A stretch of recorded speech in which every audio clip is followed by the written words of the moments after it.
Hello and welcome to NDTV. I'm Rohit Khilnani. As you can see, we are working from home and doing interviews from home. Karan Johar has been kind enough to agree to doing one interview with me. Karan, welcome to NDTV. Thank you, Rohit. Thank you. It's good to see you. Good to see you, Karan. We've been watching your videos. We've been watching social media. Did you ever imagine, Karan, a day will come that this will be the only way to do interviews? I mean, not in my wildest imagination, Rohit, did I ever imagine that there would be a day where we would be Zoom calling and we would be webinaring and we would be working out of the house for such a long stretch of time. Right. I never imagined that the world would go through something together. In fact, for the first time, the world is united, but unfortunately in a virus. Absolutely. It took a virus for, like you said, for everyone to unite. There are a lot of interesting things, Karan, you said. I've been watching your chats with different people. You say that everybody will come out of this as a different person. Why do you say that? I don't think, Rohit, any of us can really be the same people. And if we are, then it's actually rather unfortunate. I think all of us are going through different emotions at this point of time. We've also had so much time to reflect on who we are, where we want to be. Right. And in terms of not just our professional, zone, but also our personal zone, our relationships. And, I just think that I've had so many thoughts and those thoughts have given me a lot of clarity. I think all this time alone has just given me a lot of clarity. As they say, the view is so much better from afar, and that view gives you objectivity. And I hope and pray that everyone who has this objective view holds on to it and takes it to the next phase of their life. When things are normal, and I'm sure they will be very soon, I hope that they can remember the people they were during this quarantine, the kind of emotions they felt, and I hope they take it to that zone. Because I don't think any of us can come out of this not scarred in a good way or in a bad way. Right. So when you say that, what will you do differently, Karan? That things that you did before, and you now will make sure that you don't do any of that. I just realized that, being all over the place professionally is not entirely required. A lot is achieved from us at home. So that means you can give your loved ones a lot more time than sometimes you land up giving because you're always on the run. Right. The first thing I've realized, you don't always necessarily have to be on the run. A lot can be achieved even from one place. Right. Secondly, I've realized that the relationships that have really been close to me and mattered to me, they've come to the surface in this time. Right. I just feel like I just know the people that I really believe will be in my life through thick and thin. Right. This kind of phase has given me that clarity. And thirdly, I just realized how important it was for me to spend this kind of quality time with my kids. Right. Because I've realized that I thought I was giving them enough time, but it certainly wasn't enough. Because I feel like we've really connected as parent and children in a totally different way in these last 2.5 months. Right. In a way that I actually find that I would have missed out on had this not happened. So I always believe that there's a silver lining in every circumstance. Absolutely. And this one for me has been the biggest silver lining, is my dynamic with my children. Absolutely. And you're making a lockdown with the Johars, which I keep messaging you and telling you that a lot of us just love that, to see two innocent kids doing whatever comes to their mind. Children are all heart, and you show us that side of them. What do they say? Are they wondering how come you're home suddenly all of a sudden? I think they're too young to realize what's going on. They know about the coronavirus. So everything that we tell them they can't do is like because of the coronavirus, and they kind of understand that there is something happening in the world that is a situation. They haven't been able to comprehend it honestly. But for them, nothing has changed. They have their time with me, with my mom. We have bonded, we connect, we play together. My mother is obsessed with puzzles with them, and I'm obsessed with covering whatever they're doing. I've become like this cameraman running around with my phone, just capturing their beautiful moments. And I've realized that they are really quite funny. They say the funniest things without really meaning to, kind of, and a lot of people say, my God, have you rehearsing? I was like, who can rehearse with 3-year-olds? I mean, I'm not that good a director at all. Some may argue that I'm not one at all in any case, but I'm saying even if I was a mediocre director, I have to say that nobody's good enough to get content out of 3-year-olds. So they just say things. You just have to make sure your camera's rolling at the right time. At the right time. Also as a parent, Karan, you also wonder that, okay, we have gone through this because of the way humans treated Mother Nature, Mother Earth. You as a parent also want to make sure that we leave a better world for these kids. Rohit, more than, of course, the most important thing is protecting our planet and, being answerable and accountable to the planet. And so I think things like, the usage of single-use plastic and not to use that, about conserving water and conserving energy, all these things are basics, I believe. But what's even more important than that is the emotional training. Like when you have twins, you have a boy and a girl, in my circumstance, sometimes people tend to say very stereotypical things that can scar children in the long run. Like, you say things like, don't cry like a girl. That's not something you should tell. You're allowed to cry whether you're a boy or girl. Then the boys wear blue and girls wear pink. I can't bear that ethos. It just gets on my nerves. We start putting things into boxes. So I've trained the entire environment of this home and around my children to make sure that we don't slot them into genders. We don't slot them into stereotypes. And that's most important, that you don't slot your children into stereotypes. Yeah. Because we land up saying these things like boys are strong, girls are not, girls cry, boys can't. I mean, like, this is all ridiculous. And what we don't realize is it's such a deeply impressionable age that they carry the baggage of your words in their later years. And that's something I don't think that we should ever do. So I'm much more conscientious about the emotional training of my children than even the environmental one. Right. So, Karan, this has been a learning over the years because, say if I take your first film, there were very funny dialogues and very entertaining as well. Ki ladkiyan basketball nahi khel sakti. Yeah. And we all enjoyed all that at that time. But that time, that was our emotional training. Right. And that came from stereotypes that we were raised with. Right. And it took a lot of maturity and years for us to realize, and me to realize as an individual, that those silly things that we used to say, we were fat shaming and body shaming unabashedly. We were slut shaming, and we weren't realizing these things as growing here because we didn't think they were wrong, because we had absorbed that from the world of entertainment and we thought it was okay to say कि लड़कियां basketball नहीं खेलती. I mean, what an absolutely idiotic thing to say. And कुछ होता है full of those stereotypes. Honestly, when she had short hair and she was a bit of a tomboy, he didn't find her attractive. When she had long hair and looked stunning and beautiful in Indian saris, and he felt all fida over her. So I'm like, when I look at the film, I'm like, what was I thinking and who was I? Because I would not even dare to have those thoughts today. Karan, also, today's Mother's Day, I can't not talk about it. You are with your mother spending quality time. We see her also in some videos. It's really important. Do you want to urge people, one, that to take care of elders during this time, to make sure they, this is a time to take care of our parents, grandparents, whoever is home, because also they are very vulnerable to coronavirus. Yes, for me, my training as an individual has always been that. For me, I don't need to kind of put an effort into nurturing my relationship with my mother or any elder for that matter. It's what I've been raised to be by my father, by my mother, by the elders in the family. That's who I've been raised to be, is that the people who raise you and nurture you, there comes a time where they will be weak, they will be vulnerable, emotionally and physically, and you, who they have raised and given all their love and energy to, you have to be there for them. And that is something that I don't even take a second thought to, it doesn't even cross my mind that I have to make an effort to do it. It's an organic reaction. It's a natural reaction in my DNA. And I just wish that everybody has the same reaction. Because when I see an older person, perhaps an older person who's incapacitated or somebody who's vulnerable for whatever reason, it's my instinct to reach out. It's not something that I have to put an effort into. But I see there are people who don't have that same instinct.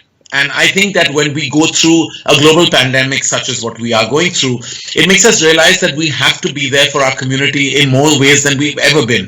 And just thinking about, we've all had collapsing economies within our office structure and work structure. We've had a really bad time with what's going on. It's going to impact us monetarily. It's going to impact us business-wise. But I've always felt that you cannot make this about yourself. Right. It has to be about the larger picture. It has to be about the community. I can't just sit and say, "Meri film release nahi ho sakti, meri film ki shooting kab hogi." If I keep saying these things, I feel very small. And I feel like we're one tiny spectacle in the larger universe of crisis, and we have to understand that there are many more millions of lives that have been severely impacted, and we cannot make this crisis about ourselves. We just can't, we should not. Right, beautiful. Yeah, absolutely. Couldn't agree more, Karan. But Bollywood is also an industry that runs many kitchens, runs many homes. There are daily wage earners.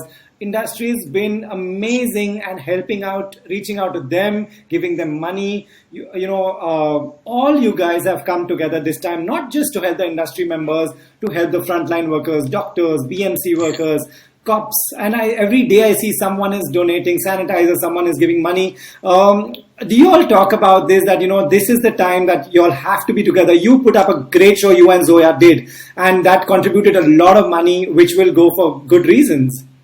Well, I think that again came naturally to us. When the idea was positioned to both Zoya and me, it didn't even take us like a second to feel that this is something we can do, because we are fortunately in a position where we can build a community of people that can contribute to a larger cause. And I have to say, everyone who participated in I for India did it unabashedly, did it from their heart, and went all out to do whatever they could in their tiny way to contribute to such a large cause. So that was what we did. Zoya and me did I for India, and I have to thank everyone who was a part of the concert and even helped on the ground level to put it up. But as an industry, everyone, if you see many people are silent contributors. Some have put out their contributions as well, just to kind of, and I always say, if you put out what you must put it out, because it encourages everybody else to pull in as well. I think our industry has always stood very tall in crisis, and I think we've really done the same even during this pandemic. And the entire film fraternity, not just in the Hindi film industry, but even all the other languages, have really come together and shown their emotional muscle and really put all their resources to solid use. Right, couldn't agree more. Karan, also, do you want to assure anyone from the film industry watching, be it a spot boy, be it a light man, be it the drivers, everyone who's on a set who's watching this telecast, you want to give them some reassuring words that, we will bounce back? As much as we can as an industry, I want to reassure everybody that whether it's the Producers Guild, whether it's other associations working, whether it's individual movie actors, filmmakers, everyone is doing their best to make sure that our fraternity members stay afloat during this time. And also I want to tell them that, ये हमारी जिंदगी का एक interval आ गया है. So we have stopped, we've paused, लेकिन picture अभी बाकी है. Or industry abhi baki hai. And and literally it is the way, I couldn't say it in a more momentary way, but जीना यहाँ मरना यहाँ, इसके सिवा जाना कहाँ. I feel कि हमारी जिंदगी का एक ये interval है. Interval थोड़ा लंबा शायद होगा, लेकिन हमारा second half धमाकेदार होगा. And I can assure everybody working in the industry that we'll be back. And we'll be back in a way that will really put us back on the map in a beautiful, solid manner. Fantastic, Karan. Also, when exhibitors I'm talking to, Karan, are getting worried that producers like yourself and many others will, if this continues this way, will eventually go the online way and give all these films to the OTT platforms. There have been rumors about your films as well. So anything you want to say to that? I think there have been a lot of conjecture about movies that are going. So firstly, there are a couple of things I want to clarify. That a lot of what is reported doesn't necessarily have to be true and confirmed. There's a lot of conjecture, a lot of fake news, and a lot of assumptions that I think may not necessarily be true. Secondly, we are in a massive crisis situation. So if I can speak about just producers, I have to say that a lot of the monies that are put into films are invariably into rotation money. It's not money that comes into a producer's bank immediately. It goes into funding your enterprise, funding your infrastructure, funding your other projects. I can speak for myself. We have about 6 to 7 films stalled, some massive films stalled. Money is just stuck. We are yet a company that has made sure that the working crew of Dharma Productions is not compromised with monetarily at all, because they've been our family, and I believe that we have to make sure that our own home is protected before we protect everybody else's homes, which also we are doing and continue to do. So if there are decisions producers do have to make, it's only not for monetary reasons. It's not for a reason of greed or to kind of make hay while the sun is shining, because the sun is not shining. Because even if you make that hay is going to go into making your house and building your house. And that's what we need to do, is constantly stay afloat. This is not a time for growth. It's not a time for expansion. It's a time of survival. And every filmmaker has to do what it takes to survive. And secondly, cinema halls are our bigger home. It's where our heart really lies. Right. How can that ever come to a stop? Yes, I would tell them the same thing. We're in a phase of an interval. But after the interval is done with, there is a second half that is solid and will take us to a very solid happy ending, pun not intended. Right. So, I mean, at the end of the day, it's going to be amazing. But this is a time that I think even the multiplex owners and the exhibitors, everybody have to understand that we as producers and filmmakers are in a marriage with them. and we will always remain married. There is no space and scope for any kind of disagreement or divorce here. We're going to work together in collaboration and make sure that we stand tall with them like we expect them to stand tall with us. Right. This is a crisis not for just them, but also for us. Right. And it's not a you and me situation, it's an us situation. Right. And we have to do this together. So if there are decisions, like I said, that filmmakers will make and take, it's only because everyone at this moment is pushed against the wall. And you said, like rightly said, it's survival, so that the business continues in the longer run and films come back in the cinemas. Yes. Karan, you were supposed to shoot Takht, with a huge star cast. You were supposed to be in Florence or Italy or somewhere. What are your actors saying? I know, you are there as a father figure also of the project and of Dharma Films. Takht is if I would say, it is my passion project. It's a project that I have been working towards for the last 2.5 years. The entire cast and crew has been strongly committed to the making of Takht. It's been a film that I thought that when I make it, it will be one of those films that I can hopefully make it as one of my solid pillars in my career. Unfortunately, because of the time, everything is delayed. Right. But Takht is a film that has to be made. Right. So all conjecture around it is baseless at the moment. Mm-hmm. Yes, there is a delay, but the film will be made and will be made in the most beautiful manner that it's meant to. Mm-hmm. So it's heartbreaking when a film like that, there is conjecture that surrounds it. And I think that everyone should just leave conjecture and assumptions for the moment and really put positivity out. I've spoken to all the members of the cast of Takht. Everyone is still as charged and excited. Everyone realizes that this is not something that we expected or envisaged. Right. It's come our way and we have to deal with it. And I think for every very strong and beautiful piece of art, you kind of go through a bumpy ride. And this is not just my ride, it's the entire industry's bumpy ride. And we all have to stand tall and kind of combat it in the best way possible. Absolutely. Karan, as producers, are you all talking to each other? There are big projects which were ready on the verge of the release. Suryavanshi, which you're also part of, and 83 and other big projects. Do you get a sense of worry? Is everybody worried about this? I think there is, of course, worry. We're all humans and we're going to react. More than anything else, there is a fear, not of the eventuality. It's just the ambiguity that is something that possibly worries. Everyone doesn't have any answers. Right. Every day you have a new question and a new answer. Right. And the next day your question remains the same, but the answer changes. So it's like, at the end of the day, what do you do? None of us know where things are heading. We just know that all the films that were made were always made for theatrical experiences. So the ones that can afford to wait or can't, or maybe for whatever reason they're large screen spectacles and there is no point of sending it to an OTT platform, will of course wait it out. Yeah. And the ones that are pushed against the wall will have to succumb perhaps to another platform. And the other thing is that both verticals, OTT and theatrical, are both very strong and empowered verticals. They are not a versus situation. I always say that they are both strong platforms and eventually millions of people will watch your product on both eventually. Right. So is there work going on? How many drafts of Takht have you already worked on?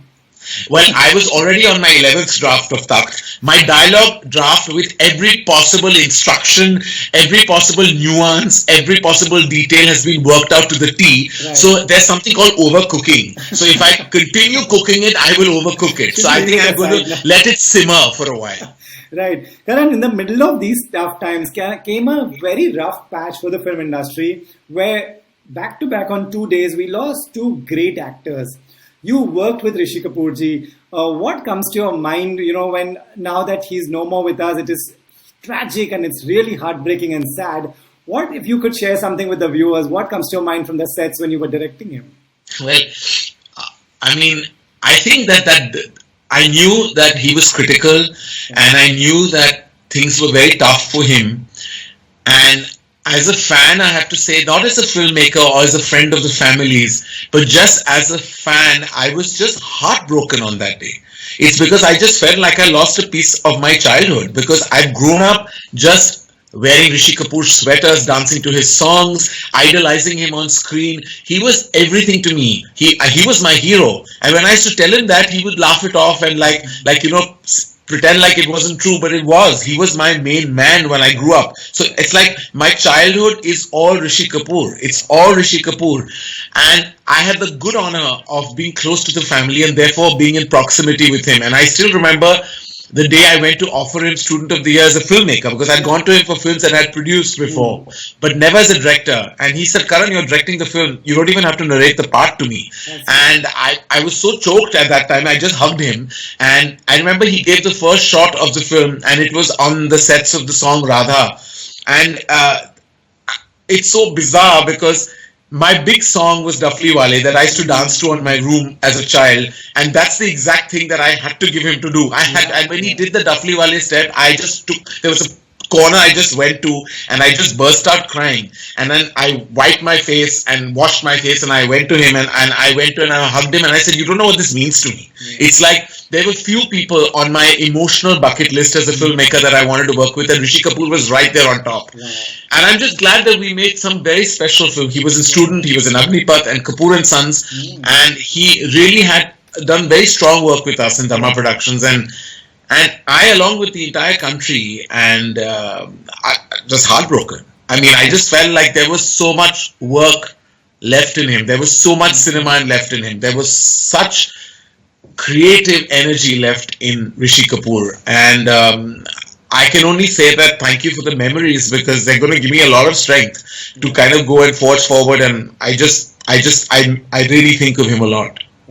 And also we lost Irrfan Khan, who made us so proud with every performance. And he also went to Hollywood, did some interesting cameos, some interesting roles. Which one stands out for you? You know, I've had the great pleasure and honor of working with Irrfan, as in collaborating with them. I can't take any claim creatively on the brilliance of Lunchbox. Right. I'm just happy that my name was on that film when we released it in India theatrically along with UTV. And I interacted with Irrfan, and he was just amazing. He just had, his aura had brilliance somehow, you know. You felt, I don't think there's an actor like Irrfan Khan in this country. There can never be. He was so unique. He had a way of taking on a scene and addressing a narrative in a way that only Irrfan Khan. So I would say that he was a specific artist, individualistic to a point of creative insanity. Like only he could do what he could do. I think if I had to say his performances, of course, I think Lunchbox is spectacular. I think Pan Singh Tomar is amazing. I think Namesake is fantastic. I remember watching Namesake, and obviously everybody's going to think I cry a lot, but I wept when I saw Namesake. And I remember I had lost my dad 3 years before that, and somehow I told Meera, I don't think I had kind of had a cathartic experience and had a meltdown properly. It hadn't hit me emotionally because I was so broken by it that I hadn't kind of like, given way. And when I saw Namesake, his performance and Tabu's performance really touched me, and I think I had my first major meltdown, and I attributed it to eventually coming to terms with the loss of my own father. It was cathartic, that film. It was just beautiful, and Irrfan was spectacular, and every time I see visuals of that film, I choke up, because I just felt like that film really reminds me of my own emotional graph. I think losing these two stalwarts has been beyond a loss for us as an entertainment industry. Right. And the entertainment industry, and Irrfan's loss is India's loss, it's also the world's loss, because he did such an epic job in multiple films. Right. And it was a very tough 29th and a very tough 30th of April. And in the zone that we're going through in any case, because we're all going through such an emotional time because of the virus, it just hit us even hard. Somehow these losses just seemed more than personal. Yeah, absolutely, Karan. But good that you made all those films with them. You were a part of some of them. It's great, and we should also thank you for just making those. And these are memories for us as well.